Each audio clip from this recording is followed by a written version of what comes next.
नमस्कार। आज हम लोग वंशानुक्रम के सिद्धांत। वंशानुक्रम किसे कहते हैं? वह लक्षण जो हमारे संतानों में हमारे पूर्वजों से पीढ़ी दर पीढ़ी स्थानांतरित होते रहते हैं, पीढ़ी दर पीढ़ी जाते रहते हैं, उन्हें हम वंशानुक्रम के लक्षण कहते हैं या वंशानुक्रम कहते हैं, या पैतृकता भी कहा जाता है या आनुवंशिकी भी कहा जाता है। इसकी जन्मदाता ग्रेगर जॉन मेंडल थे, जो यूगोस्लाविया के एक पादरी थे और प्रयोग मटर के दाने पे किए थे। तो इसके सिद्धांत हैं, सिद्धांत आप देखेंगे यहाँ से मुख्य रूप से क्वेश्चन जो बनता है। अच्छा, वंशानुक्रम जानने से पहले हम लोग ये जान लेते हैं कि वंशानुक्रम में वही लक्षण जो है पीढ़ी दर पीढ़ी ट्रांसफ़र होते हैं जिनका संबंध उनके जीन से होता है। अब जीन क्या होता है? जीन का मतलब जैसे हमारी जो कोशिका होती, सेल्स होती है, हमारे शरीर में करोड़ों कोशिकाएं होती हैं, हम लोग बहुकोषी हैं, मल्टी सेलुलर हैं, जीव हैं, तो उसमें करोड़ों कोशिकाएं होती हैं। तो उन कोशिकाओं के अंदर एक न्यूक्लियस पाया जाता है, केंद्रक पाया जाता है। उन केंद्रक के अंदर फिर क्या पाया जाता है? जो आपका क्रोमोसोम्स पाया जाता है। क्रोमोसोम्स में डीएनए होता है, डीएनए पे जीन्स वगैरह होते हैं। तो जीन्स के द्वारा जो लक्षण उस जीन से संबंधित होंगे, जब आप उसको माइटोसिस या मियोसिस यानी अर्धसूत्री विभाजन में आप देखेंगे कि कैसे जो है उसका विभाजन के समय जो है, यानी जो समसूत्री विभाजन होता है वो तो दैहिक कोशिका में होता है, सोमैटिक सेल्स में होता है, लेकिन आपका अर्धसूत्री विभाजन जो होता है वो आपकी जनन कोशिकाओं में, सेक्स सेल्स में होता है। तो जो अर्धसूत्री विभाजन होता है उसमें जो है जो क्रॉसिंग ओवर वगैरह होता है, तो उस क्रॉसिंग ओवर में आपके जो क्रोमोसोम्स वगैरह होते हैं, क्रोमोसोम्स टूटते हैं जब, तो उसकी जो जीन्स वगैरह होते हैं वो जीन्स एक दूसरे के लक्षणों को स्थानांतरित करने के लिए जिम्मेदार होते हैं। तो जो लक्षण वो जीन्स पे प्रभावी होंगे वही लक्षण पीढ़ी दर पीढ़ी होंगे। लेकिन तमाम वैज्ञानिकों ने अपना अपना मत दिया, तो क्वेश्चन वहीं से आते हैं कि किसका क्या मत था, तो उस मत को हम जानेंगे। जैसे पहले जीव सांख्यिकी का सिद्धांत।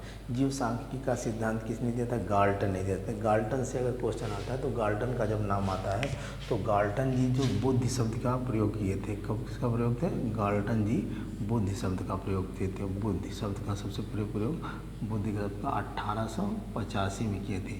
और इन गाल्टन, फ्रांसीसी गाल्टन, इनको फ्रांसीसी गाल्टन कहते हैं, और इनको सूजनन शास्त्र, यूजेनिक्स, सूजनन शास्त्र या यूजेनिक्स,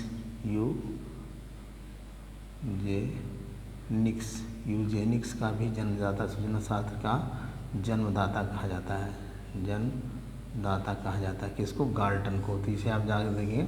और गाल्टन जी ने बताया था कि जो गुणसूत्र से लक्षण संतानों में पीढ़ी दर पीढ़ी जाते हैं, तो उन्होंने ये बताया था कि जो 1/, इनका जो मत था, इन्होंने बताया था कि जो 1/2 भाग होते हैं, यानी गुणसूत्रों का जो डिस्ट्रीब्यूशन होता है उनके संतानों में, तो उन्होंने बताया कि जो 1/2 भाग होते हैं, 1/2 भाग कहाँ से आते हैं? माता पिता से आते हैं। कहाँ से?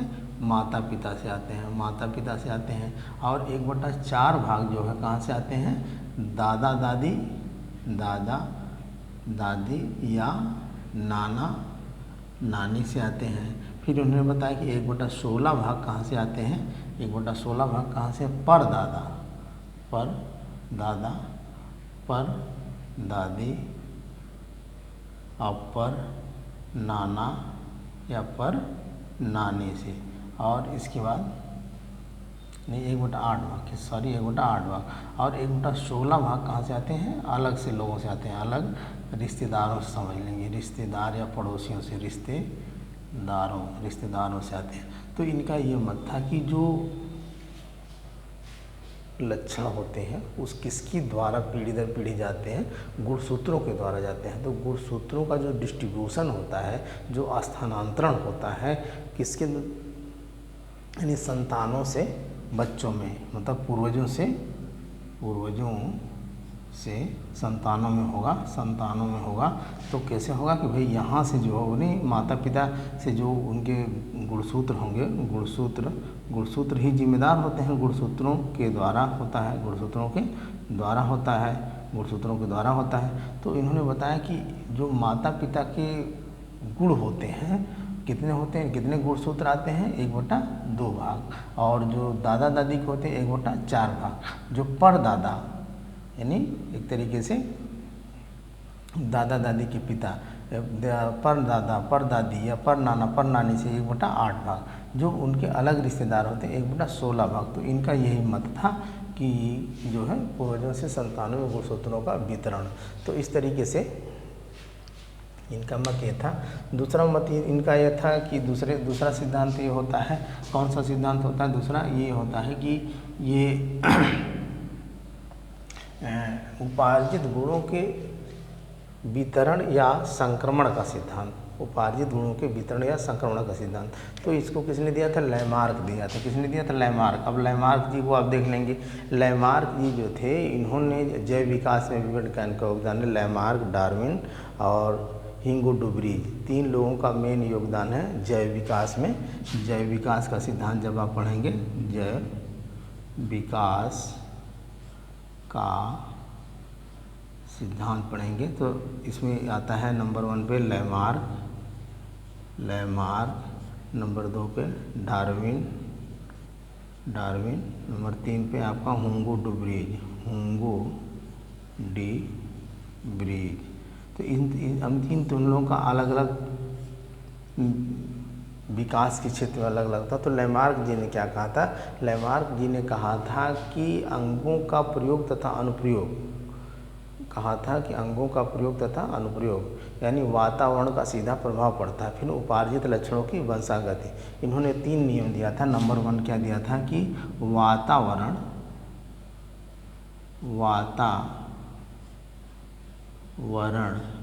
का सीधा प्रभाव, और दूसरा दिया था अंगों का प्रयोग तथा अनुप्रयोग, और फिर उन्होंने कहा था उपार्जित लक्षणों के वंशागत, उपार्जित लक्षणों की वंशागति।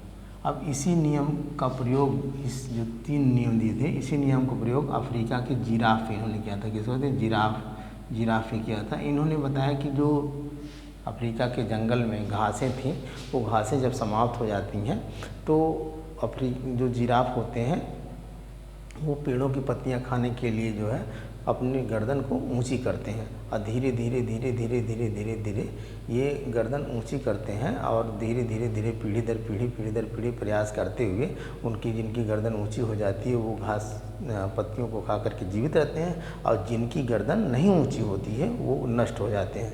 तो इन्होंने बताया कि वातावरण का सीधा प्रभाव पड़ता है, और जिस अंग का आप बार बार प्रयोग करेंगे वह अंग जो है ज़्यादा पीढ़ी दर पीढ़ी सक्रिय होकर के जाता रहेगा, और जो वही लक्षण जो अंगों के प्रयोग तथा अनुप्रयोग के द्वारा जो है जो लक्षण दिखाई देंगे, जो लक्षण सक्रिय होंगे, जो लक्षण कार्य में लिए जाएंगे, वह लक्षण जो है आपके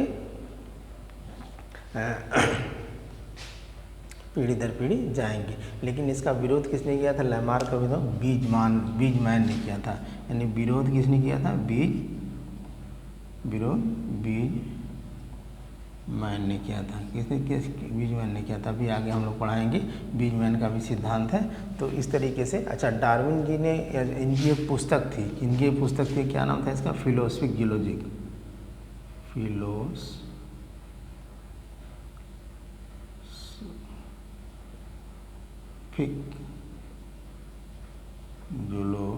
कभी कभी पूछ देता लैमार्क की पुस्तक क्या नाम था, फिलोसफिक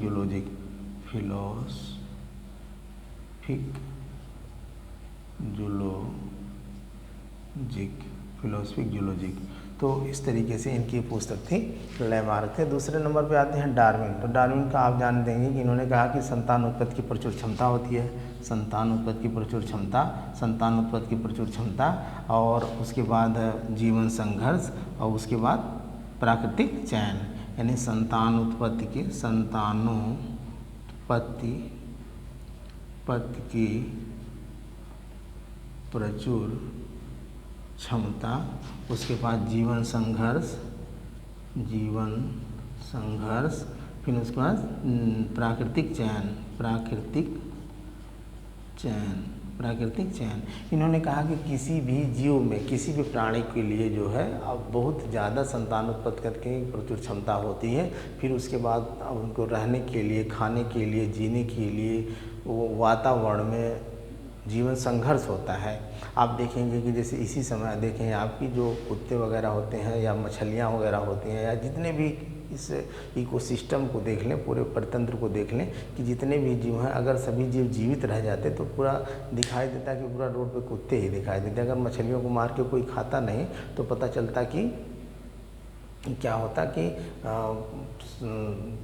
भर जाता।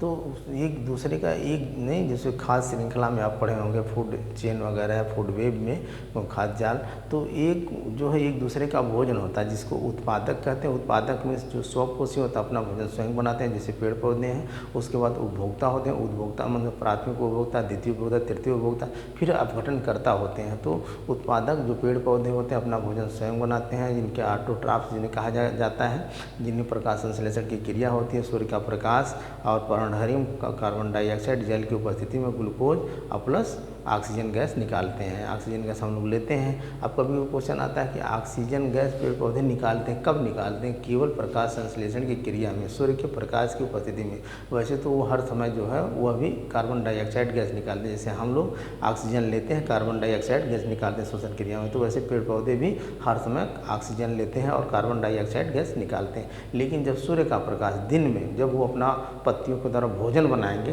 तब वो क्या लेंगे? कार्बन डाइऑक्साइड लेंगे और ऑक्सीजन गैस निकालेंगे। यहाँ देखिए कन्फ्यूज हो जाता है। कुछ लोग होते हैं कि हम लोग कार्बन डाइऑक्साइड लेते हैं, पेड़ पौधे ऑक्सीजन हमको देते हैं, हम लोग कार्बन डाइऑक्साइड उनको देते हैं, वो हमको ऑक्सीजन देते हैं। ऐसा नहीं है। केवल प्रकाश संश्लेषण की क्रिया, फोटोसिंथेसिस की क्रिया में वो क्या करते हैं? प्रकाश संश्लेषण कार्बन डाइऑक्साइड लेंगे और ऑक्सीजन देंगे। बाकी समय वो भी ऑक्सीजन लेंगे। भाई वो भी एक तरीके से लिविंग थिंग्स है, वो भी एक जीवित प्राणी है, तो उनको ऑक्सीजन चाहिए जीने के लिए। तो इस तरीके से कन्फ्यूज मत होइएगा। तो इस पर इन्होंने बताया कि फिर जीवन संघर्ष होता है जीने के लिए, फिर उसके बाद प्राकृतिक चयन होता है। इन्होंने भी जिराफ का उदाहरण लिया। उन्होंने कहा कि उस जिराफ अफ्रीका के जंगलों में दोनों प्रकार के जिराफ थे, एक लंबी गर्दन वाले भी थे, छोटी गर्दन वाले भी थे। जब उनमें जीवन संघर्ष हुआ, संतानोत्पत्ति की प्रचुर क्षमता थी, बहुत सारे ऐसे जिराफ थे जो लंबी गर्दन छोटी गर्दन वाले थे। तो जब जंगल की घासें समाप्त हो गई, धीरे धीरे परिवर्तन हुआ, तो उसके बाद क्या हुआ कि पौधों की पत्तियों खाने के लिए जो जिराफ की गर्दन लंबी थी वो खाने के लिए पाए और वो जीवित रहे, जिनकी गर्दन छोटी थी वो नहीं पाए और वो मर गए। तो यहाँ पे इस तरीके का ये बताते हैं। और उसके बाद वही प्राकृतिक चयन वाली बात, इनके पुस्तक का नाम था, याद रख लीजिएगा, इनकी पुस्तक का नाम था origin of species by natural selection. Origin of species by natural selection, origin of species by natural selection इनकी पुस्तक का नाम था। ठीक है। बाद में हिंगो डोबरिज ने दोनों लोगों का विरोध कर दिया, इनका भी, लैमार्क का भी विरोध कर दिया और डार्विन का भी विरोध कर दिया। इन्होंने कहा कि ऐसा नहीं है। इन्होंने कहा कि एक तरीके से उत्परिवर्तनवाद का सिद्धांत दिया था, उत्परिवर्तनवाद दिया था। और इन्होंने बताया कि वही लक्षण पीढ़ी दर पीढ़ी जाते हैं जिनका जीन पे प्रभाव पड़ता है, या जो लक्षण अचानक दिखाई दे देते हैं। जैसे एक तरीके से मान लीजिए कभी कभी कुछ जीव जो है अचानक उसमें परिवर्तन आ जाता है, तो उनका प्रभाव जो है जीन पे होता है। जैसे मंद बुद्धि के माता पिता हैं और उनके संतानें बहुत तीव्र बुद्धि के हो गए, तो उसका प्रभाव उनके जीन पे होगा। कभी कभी देखा जाता है कि कुछ लक्षण उनके भिन्न हो जाते हैं उनके माता पिता के, उनके संतानों से, तो उसका प्रभाव उनके जीन से होता है, इसलिए वो ऐसा होते हैं। इस तरीके से नहीं है कि वातावरण से उसका प्रभाव नहीं पड़ता है। उनके जो न्यूक्लियस में क्रोमोसोम्स होते हैं, क्रोमोसोम्स पे जो डीएनए या जीन्स वगैरह होते हैं, तो इन्होंने जीन को बताया जो भी परिवर्तन होगा उनके जीन पे अचानक म्यूटेशन हो जाएगा, उनमें परिवर्तन हो जाएगा, तभी वो नई संतानें बनेंगी। तो इस तरीके से ये था इनका। और उसके बाद इन्होंने बताया, लैमार्क ये बताया कि भाई उपार्जित गुण जो होते हैं उनके पीढ़ी दर पीढ़ी जो है चलते रहते हैं कि जो संतानों में जो लक्षण वातावरण के प्रभाव के कारण, वो आनुवंशिकता के कारण जो लक्षण दिखाई देते हैं माता पिता में, वह लक्षण उनकी पीढ़ी दर पीढ़ी चलते रहते हैं। तो इस तरीके से इसके प्रतिपादक कौन थे? लैमार्क थे, जिराफ का, और मैंने जैव विकास में तीनों आप लोगों को समझा दिया। लैमार्क का भी, डार्विन का भी, हुंगो ब्रिज का भी, जिसके हुंगो ब्रिज उत्परिवर्तनवाद के। फिर आप देख लेंगे किसका, ये उपार्जित गुणों के अवितरण का सिद्धांत, उपार्जित गुणों के अवितरण का सिद्धांत इन्होंने बताया, उपार्जित गुणों के अवितरण का सिद्धांत। इसमें आप देख लेंगे इन्होंने ये बताया कि जो वे लक्षण माता पिता के हैं, ये जरूरी नहीं है कि वह लक्षण भी उनकी संतानों में जाएंगे। कुछ लक्षण जो है वही लक्षण जाएंगे जिनका प्रभाव जीन पे होगा, जो वातावरण से लिए गए हैं लक्षण है, जिनका संबंध जीन से नहीं है, जिनका संबंध उनके डीएनए वगैरह से नहीं है, वो संतान में उनके लक्षण स्थानांतरित नहीं होंगे। जैसे इन्होंने एक प्रयोग किया था, किस पे? चूहे पे प्रयोग किया था। चूहे की पूँछों को लगातार एक कमरे में इन्होंने जैसे बहुत सारे चूहों को पाल करके उसका प्रयोग किया, और उन्होंने लैमार्क का सबसे बड़ा विरोधी ये बीजमैन थे, सबसे बड़े विरोधी जो है बीजमैन थे। और इन्होंने कहा कि ऐसा नहीं है, अगर ऐसा होता तो पहलवान का बेटा पहलवान होता, एक जो है एक्टर का बेटा एक्टर होता, लंगड़े का बेटा लंगड़ा होता, गूंगे का बेटा गूंगा होता, अंधे का बेटा अंधा होता। ऐसा नहीं होता है। अगर ऐसा होता तो पूरा समझ लीजिए नेचर ही एक तरीके से डिसबैलेंस हो जाता। भाई बहुत सारे लोग अंधे हैं, अब अंधे के बेटे अंधे ही होते जाते, पता चलता कि उनकी पीढ़ियाँ कोई देखने वाला ही नहीं रहता, लंगड़ों के बेटे लंगड़े ही होते, तो कोई संभालने वाला नहीं होता। और जैसे आप दोस्ती फिल्म देखे होंगे ना, एक अंधा रहता है एक लंगड़ा रहता, तो दोनों को सपोर्ट मिल जाता, पता चलता पूरा परिवार ही अंधा हो गया, सारे बच्चे अंधे हो गए, माँ बाप भी अंधे हो गए, तो बड़ी दिक्कत हो जाती। तो ऐसा नहीं है। तो इन्होंने इसका विरोध किया। इन्होंने कहा, इन्होंने जब चूहों पे प्रयोग किया तो 16 पीढ़ियों तक चूहों की पूँछों को काटा, तो देखा कि जो नए मतलब चूहे पैदा होते थे, जो चूहे पैदा होते उनकी पूँछें जो है कटी हुई नहीं होती। तो इस आधार पर उन्होंने कहा कि वह लक्षण जो है उनके पीढ़ी दर पीढ़ी जाते नहीं हैं, जो वातावरण से प्रभावित होकर के रहते हैं, उनके संतानों में नहीं जाते हैं। फिर अगला इन्होंने बीज कोष की निरंतरता का सिद्धांत, बीज कोष की निरंतरता का सिद्धांत में बीज मैंने दिया नहीं। इन्होंने बताया कि जो मान लीजिए आप देखेंगे कि जो मेल का होता है, मेल का तरीके से पुरुष कह लें, पुरुष या मेल, और जो स्त्री का यानी फीमेल, इसका क्या होता है? इसका भैया स्पर्म निकलता है, किससे? टेस्टिस से। इसका क्या निकलता है? ओवा निकलता है। तो ये स्पर्म और ओवा ये बीजकोष होते हैं, इनको मिलने से तो एक तरीके से जायगोट बनता है। तो इन्होंने कहा कि जो बीजकोष होता है वह बीजकोष उनकी संतानों में निरंतर चलता रहता है, वो कभी नष्ट नहीं होता। बीजकोष जो है कभी नष्ट नहीं होता, जो एक तरीके से संतान उत्पत्ति करने के लिए जिम्मेदार होता है, जो सेक्स लक्षण होते हैं या सेक्स आर्गन्स के जो कह लें उसको कैरेक्टर्स होते हैं, वो कैरेक्टर्स बीजकोष वगैरह होते हैं, जो स्पर्म शुक्राणु इसको कहेंगे, क्या कहेंगे? शुक्राणु, इसको कहेंगे अंडाणु। तो इनके मिलने से जो बीजकोष बनता है, बीजकोष बनता है, ये बीजकोष कभी नष्ट नहीं होता। इन्होंने बताया, किसने बताया था? ये बताया था, बीजकोष की निरंतरता का सिद्धांत इन्होंने बताया था, ये कभी नष्ट नहीं होता, ये पीढ़ी दर पीढ़ी चलता रहता है। लेकिन बी.एन. झा ने इसका विरोध किया था। इन्होंने कहा कि ऐसा नहीं है, वो लक्षण तो रहता है, ट्रांसफ़र होता है, इन्होंने इस बात को स्वीकार किया, लेकिन कहा वह लक्षण जो है वह बीजकोष जा कर के एक तरीके से उसमें स्टोर हो जाता है, फिर वहाँ से नया बीजकोष बनता है। तो इन्होंने कहा नया बीजकोष बनता है, जैसे बैंक में आप पैसा जमा कर दिए तो आपका पैसा वहाँ है, लेकिन आपको फिर दूसरा पैसा मिल करके मिल जाएगा। जब आप निकालने जाएंगे जरूरी नहीं है कि आपको वही पैसा मिलेगा, आपको वही नोट आपको नहीं मिलेगी, कोई दूसरी नोट भी मिल सकती है, लेकिन ये है कि पैसा है, वो पैसा आपका है, वो बीजकोष आपका ट्रांसफ़र होता है। बी.एन. झा ने बताया, तो इसका थोड़ा सा विरोध किया गया था। फिर उसके बाद आता है आपका भाषा विकास का सिद्धांत। किसका सिद्धांत? भाषा विकास का सिद्धांत। भाषा विकास का सिद्धांत किसने दिया? चमोस्की ने दिया था। भाषा विकास के सिद्धांत चमोस्की ने दिया था कि उसने कहा कि सबसे पहले जो है वातावरण और वंशानुक्रम के द्वारा जो है भाषा का विकास होता है बच्चे में। भाषा का विकास होता है कि भाषा का सबसे पहला विकास क्या है? भाषा का सबसे पहला वर्ड क्या होता है? क्रंदन होता है। जो बच्चा पैदा होते ही क्या करता है? रोता है। अच्छा, रोना भी शुभ माना जाता है। अगर बच्चा पैदा हुआ और रो दिया तो उसको शुभ माना जाएगा। अगर बच्चा रोया नहीं तो समझ लिया अशुभ है, बच्चे के अंदर कोई प्रॉब्लम है, कोई दिक्कत है। तो इस तरीके से आप देख लेंगे कि भाई सबसे पहले अच्छा एक देखेंगे कि इसमें चमोस्की जी बताते हैं कि सबसे पहले क्या होता है, भाषा का विकास होता है। किसका विकास किसका होता है, भाषा का। और ये इसी को वाइगोस्की जी भी बताते हैं, वाइगोस्की जी बताते हैं। अब देखेंगे थोड़ा सा आप देखेंगे कि अच्छा इन्होंने बताया कि चमोस्की जी ने बताया कि सबसे पहले बच्चा जो है भाषा का विकास होता है, वंशानुक्रम और वातावरण के संयोग से भाषा का विकास होता है। सबसे पहले बच्चा रोता है, क्रंदन की भाषा होती है। लेकिन भाषा 3 प्रकार की होती है। क्या प्रकार की? 3 प्रकार की होती है। भाषा 3 प्रकार की होती है। नंबर 1 जैसे आप देखेंगे, नंबर 1 मौखिक, नंबर 2 सांकेतिक और ये लिखित भाषा। तो कौन सी भाषा सबसे पहले प्रयोग करता है बच्चा? सांकेतिक भाषा प्रयोग करता है। कौन सी भाषा? सबसे पहले सांकेतिक भाषा का प्रयोग होता है। वही संकेत करता है, रो रहा है तो संकेत ही है ना, रो रहा है, बच्चों को कोई प्रॉब्लम है या दूध मांग रहा है या भूखा है, सांकेतिक भाषा का प्रयोग करता है। सांकेतिक सबसे पहले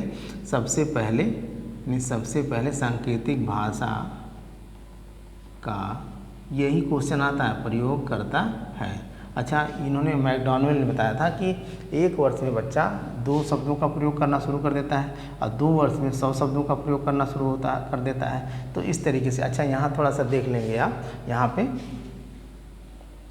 पे थोड़ा सा देख लेंगे कि भाषा विकास के संबंध में चमोस्की जी और वाइगोस्की जी और जीन पियाजे जी का क्या मत था भाषा विकास के संदर्भ में। अब देखेंगे आप थोड़ा सा ट्रिक के माध्यम से।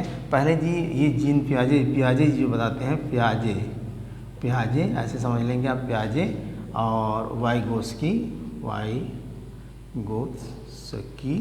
ऐसे कर लेंगे। और इनके साथ चमोस्की भी हैं, चमोस्की और वाइगोस्की दोनों लोगों की समानता है, ये दोनों लोगों की समानता है। अब देखेंगे इन्होंने बताया था, चमोस्की जी ने बताया था, वाइगोस्की ने सबसे पहले क्या आती है, भाषा आती है। क्या आती है? भाषा आती है। फिर उसके बाद विचार आता है, फिर उसके बाद क्या आता है, विचार आता है। लेकिन पियाजे जी बताते हैं नहीं, पहले विचार आता है, पहले बच्चा संज्ञान लेगा, उसके बाद भाषा का प्रयोग करेगा। तो आप याद करते, कभी कभी क्वेश्चन आता है कि पियाजे जी के अनुसार पहले क्या आता है, पहले विचार आता है कि भाषा आती है? तो पियाजे जी के अनुसार पहले क्या आता है, विचार आता है। अब पियाजे यानी पियाजे या वी पे छोटी की मात्रा प्याजे और इस पे पियाजे और विचार, ऐसे आप समझ लेंगे ना। जो पियाजे का संबंध विचार से हो गया, इस पर भी छोटी की मात्रा, इस पर भी छोटी की मात्रा। वाइगोस्की यानी वाह आ की मात्रा और भाषा में भी आ की मात्रा। अब आप समझ लेंगे कि एक ही है, भाषा और विचार दोनों में कन्फर्म करना है। तो जब एक का संबंध विचार से हो गया तो दूसरा का संबंध किससे होगा, भाषा से होगा। तो वाइगोस्की जी बताते हैं पहले भाषा आती है, चमोस्की जी बताते हैं पहले भाषा आती है फिर उसके बाद विचार आता है। ये क्वेश्चन कभी कभी पूछता है तो इसे आप देख लेंगे। तो यहाँ से क्वेश्चन मुख्य रूप से आप देखे होंगे कि यही है, ये सिद्धांत इनके हो गए, वंशानुक्रम का सिद्धांत, थियरी ऑफ हेरिडिटी, यहाँ से भी क्वेश्चन बनते हैं। और आज के लिए इतना ही, धन्यवाद।